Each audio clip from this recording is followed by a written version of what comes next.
Okay, Merry Christmas everyone.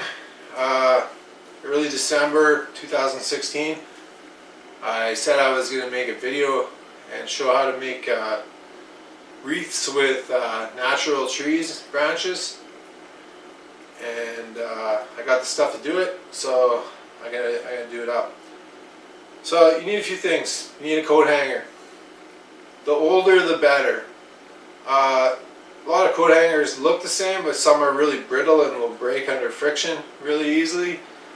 Whereas what I find, the older ones, if you get either like a darker, or this one's kind of painted and coated, so it makes me think it's pretty old. But the older they are, the more they can handle friction or mechanical energy without snapping, and you're going to kind of want that. So anyways, you need a coat hanger for sure. You need what's called beading wire, like for doing beading, people that are doing that. $1.49, 32 feet, that's lots. You need a hot glue gun, and then I bought some fun stuff, some bling for when I'm done. Put this on the wreath, it's gonna look nice. That was like couple bucks, and this here $2.49, so less than 10 bucks anyways. Okay, so you got a coat hanger. What you need to do is carefully undo it like that. Then take out the kinks out of the corners, because you want it round. You're making a frame for your Christmas wreath, so I would go as far as to say, like, the more perfectly round you can make it, the better. So I usually get those corners out. Then, like I do with rabbit snares, I just run it around a pole or something.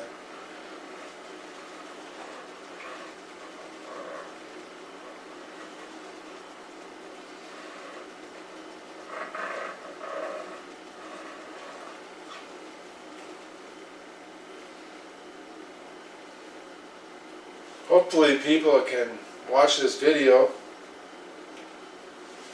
and go out and make their own, or like start a family tradition of making these as a family out in a garage somewhere. So yeah, there's still, it's not quite circle there.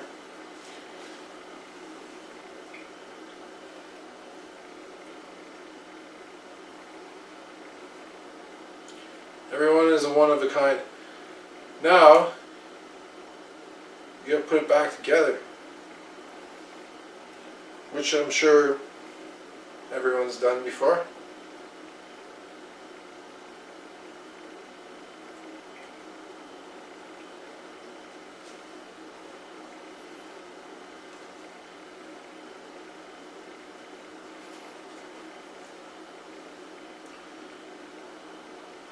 And turn this spot, the hook, so it hooks like that.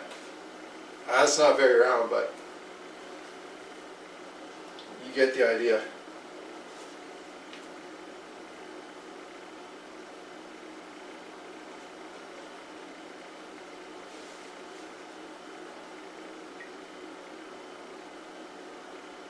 This was showed to me by a local family here in Nippigan. One year they had me over, and we did these in their garage. It was fun. That was my first one, so I figured I'd just pass it on to others. So there you go. There's a pretty decent, I would say, good enough. So now I have to go out and gather boughs, and I live in town. But at least I live in Nippigan, where within like 200 yards I can be onto like greenbelt access. That's nobody's property. That's where I plan to go get my boughs. I'm gonna try to get spruce, balsam, bit of cedar, and some pine. And I think that'll be pretty kick-ass. So it's out the door I go. I'll talk to you guys later. Hey everybody, back from getting my boughs. There was like a little bit of snow on the boughs, so I would definitely wear gloves next time. My hands are freezing. But I got a good bag of stuff here. It's like a full garbage bag full. Should be enough for one wreath. Majority of it is like spruce or balsam. And that's what you take, eh? This one's actually a little bit long, and that's part of the process, is you want them all to be the same around your wreath, unless you are having like a showpiece of pine or something that sticks out. But in general, you want them to be the same length, so it has like the ring structure of a wreath, eh? So this one here, for example, I'd say it's too long by about like that much. Just throw that away and keep that. Just give you an example of different stuff I got. Got these are pine. I'll put them in somewhere as like a showpiece or whatever. And I've got some cedar too, and I'll put that in as a showpiece as well, just to mix it up. But the majority of the wreath is going to be like spruce balsam with a bit of cedar and a little bit of pine. So this one here again, it's too long, right? So I'd break it like up there. You should do this in a garage, not your kitchen, but I don't have a garage. So you can see kind of the same length. And the wreath is built by, I'll get one more piece and I'll show you.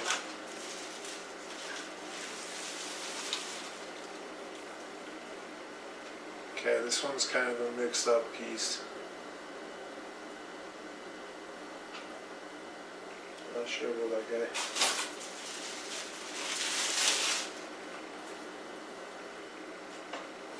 Okay, so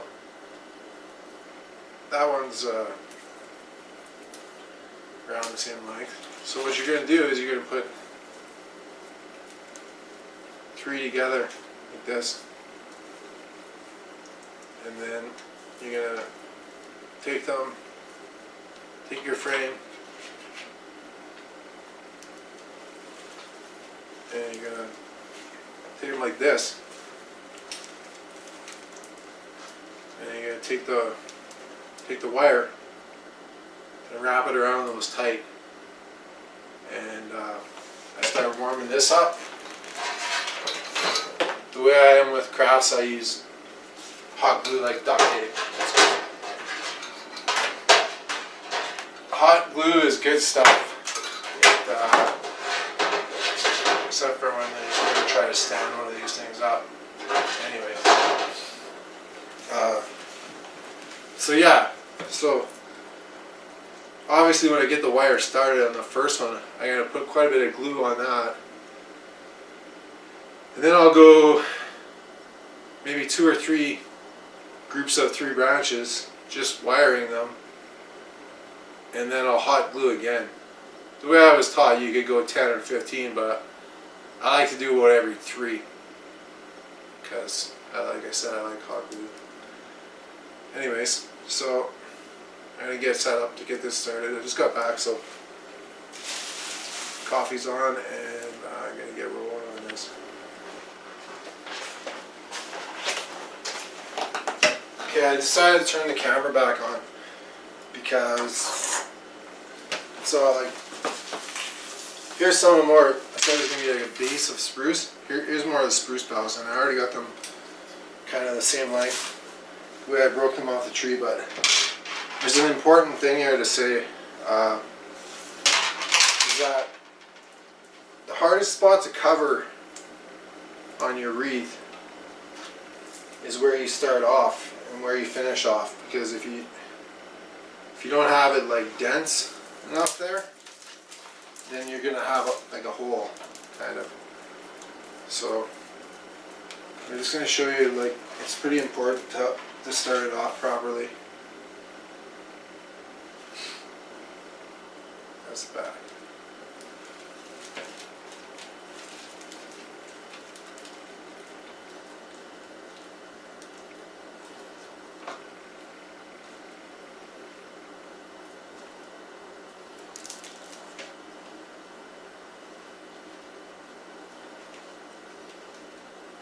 I know this might be a little bit like dry in the video, but it's important.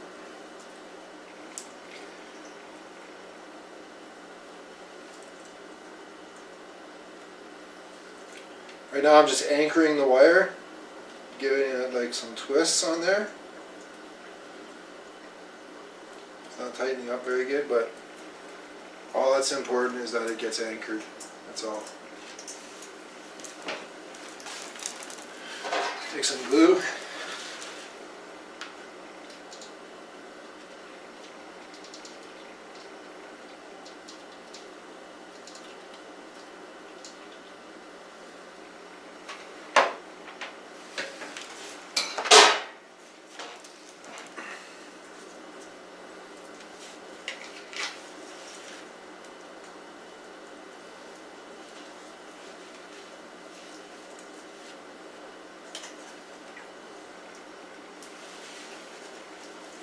So you can see what I'm doing there, eh?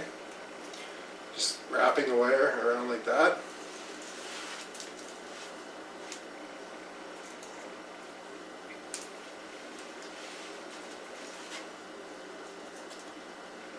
I know it may seem like a little bit complicated, but it's not really.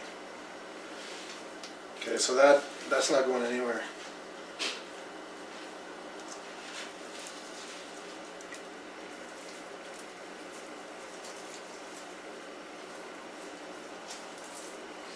So you take another 3. Take a look. I don't mind them being like a little bit wolfy. So you take the 3, line up the ends.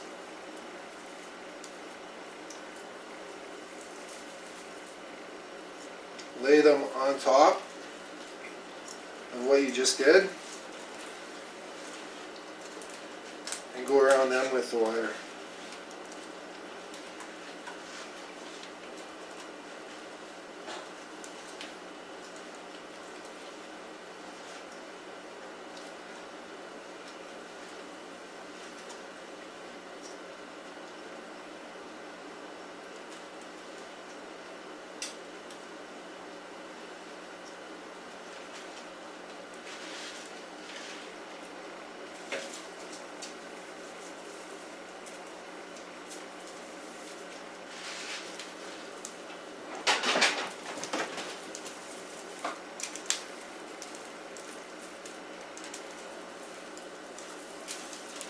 Like I said, everyone's a one of a kind, eh?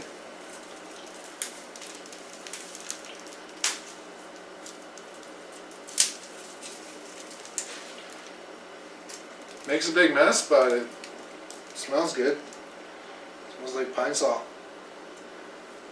So, make your group of 3, advance a little bit.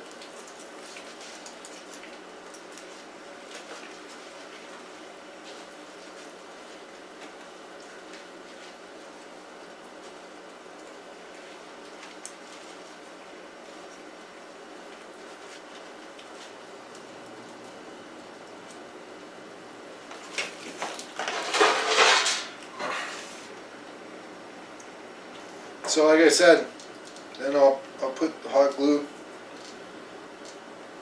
again on the wire.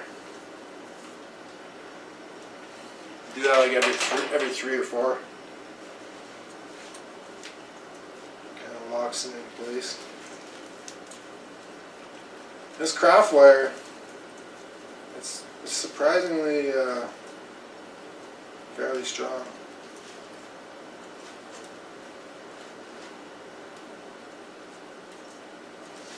Okay, so don't look like much right now, but I'll cut back once. Okay, so things are starting to take shape here. It doesn't look like much till it's finished, and then you're like, wow, it looks good. You just keep doing that same thing. Take a bundle of 3, put it in front of the last bundle where they ended, wire it down. There's 2 sides to every bow. There's a side that looks kind of frosty, and that's the bottom side. And then the other side is like darker green. But I actually like the frosty side better to be showing out. I don't know. It's up to the person who's doing it, or you can just turn it around or whatever. So here again. I got a group of 3, advance it past the last group of 3, and wire it in place.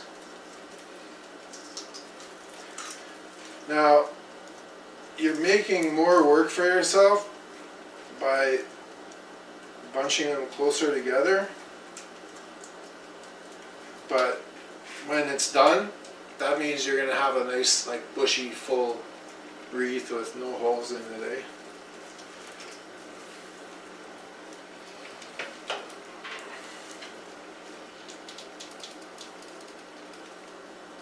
Hot glue is just like Frank's Red Hot sauce.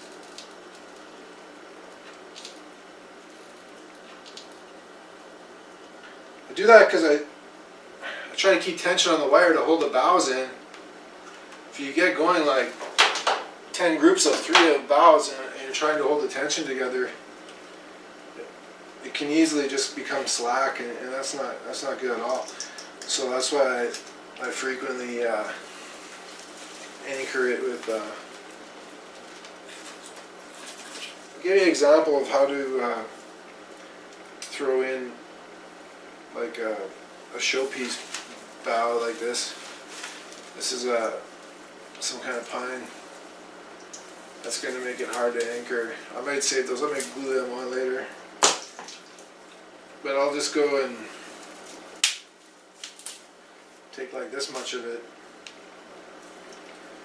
Instead of a group of 3, I'll just put it in by itself.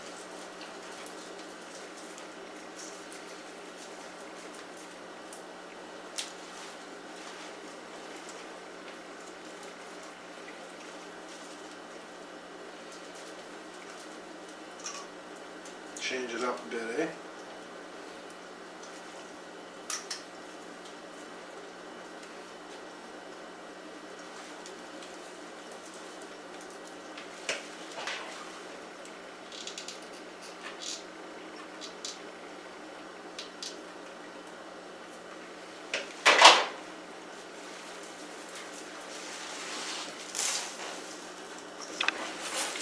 Okay, so I made it all the way around the coat hanger frame and back to where I started. So I leaned the ones where I started ahead, and then got, oh sorry, yeah, I leaned the ones where I started ahead and then finished off with this one being put underneath those other ones. And then I just tied off my yarn by making it go around the loop, and then I just stuck it through, cinched it tight, and put more hot glue on it. So that should be it. I'm gonna hoist it up here and see what it looks like. That's the exciting part, because you don't really know what it's gonna look like till you hang it up, and you need to see what it looks like. And then I get to add the bling, two pieces, and The one has a gator clip on it, and the other piece of bling has like a stem, so they can be moved by the person that I'm giving it to. So that's what I'm gonna do. I'm not gonna hot glue that. Anyways, we'll hang it up here and see how it looks. Okay, I just got finished there, and I threw the wreath up on the wall, and it looks pretty good. There's like 6 species of trees in there. It's pretty wild. It's pretty leafy and or not leafy, like wolfy, but that's the way I kind of like them. You can see I added that pine in. I showed on the video. The lighting's not the best there, but and a little bit of bling to set it off. I hadn't made one in a couple of years. I got better at doing what I was doing while I was working on it, so the left side ended up a little bit heavier than the other side, just because I was getting better at it. But all in all, it turned out pretty good. I'm going to give it to a friend of mine and his wife. They have a little baby and another young son, so hopefully it'll brighten up their Christmas. Anyway, I hope anybody watch this. I encourage you to try it out. It's fun, actually, and if you can, teach other people.